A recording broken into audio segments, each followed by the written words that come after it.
Chaque jour en France, 1000 personnes apprennent qu'elles ont un cancer. 400 travaillent. Aujourd'hui, un Français sur 4 est directement concerné par une maladie chronique. La maladie touche tout le monde. Les conséquences dans l'entreprise sont multiples. Humaines, organisationnelles, économiques, d'image.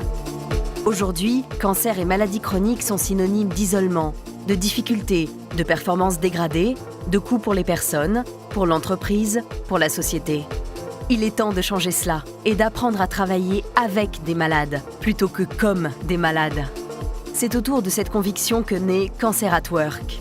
L'association se fixe pour mission de mobiliser les entreprises autour de la charte Cancer at Work et développer des programmes expérimentaux, partager les bonnes pratiques, mesurer les avancées et soutenir le plus grand nombre. Dès 2012, Cancer at Work interpelle les entreprises. Femme d'entreprise touchée par le cancer, Anne-Sophie Tuzinski propose aux dirigeants un challenge unique au monde. Sortir d'une posture de compassion et faire du cancer un sujet de stratégie d'entreprise et un levier de performance durable. Philippe Salle accepte alors de devenir président de Cancer at Work. Ma conviction de patron et d'homme d'entreprise, c'est que l'entreprise représente certainement l'un des facteurs d'intégration les plus puissants de la société.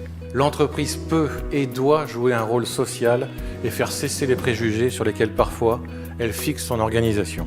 Avec Cancer at Work, nous avons une réelle opportunité de pouvoir faire changer les mentalités dans les entreprises et changer la place qui est celle des personnes touchées par la maladie. L'aventure est en marche.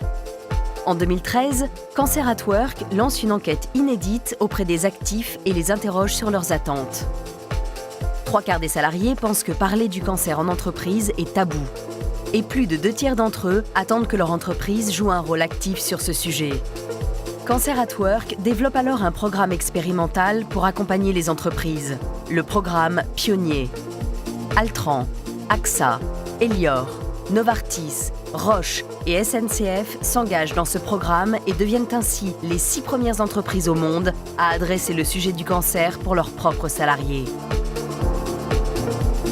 Ce programme ouvre le dialogue dans l'entreprise, permet aux salariés d'exprimer leurs attentes et favorise l'innovation collective. Il se concrétise par la mise en place d'un plan d'action conçu pour et par les salariés. Cancer at Work porte également son engagement auprès des institutions.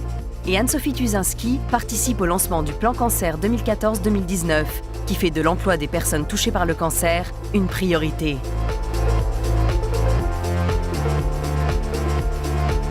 En 2014 et 2015, de nouvelles entreprises rejoignent Cancer at Work et les premiers résultats concrets sont là. 32 conférences et ateliers de co-développement organisés, soit un total de 300 000 salariés sensibilisés. Près de 2000 salariés expriment leurs attentes. Le programme a permis de révéler de nombreuses bonnes pratiques et des réussites collectives autour de personnes concernées par la maladie. Les propositions se rejoignent et les premières actions sont d'ores et déjà mises en place. Fin 2015, voici ce qu'en disent les entreprises qui se sont engagées à nos côtés.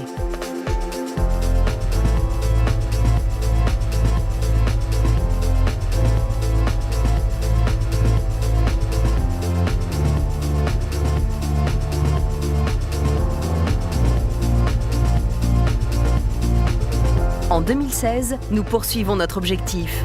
Soutenir l'insertion, le maintien dans l'emploi et l'amélioration de la qualité de vie au travail des personnes confrontées à la maladie. Avec toujours la même ambition, faire évoluer les mentalités et les pratiques au sein des entreprises et créer de la valeur pour tous. Et vous, votre entreprise, où en est-elle avec le cancer ?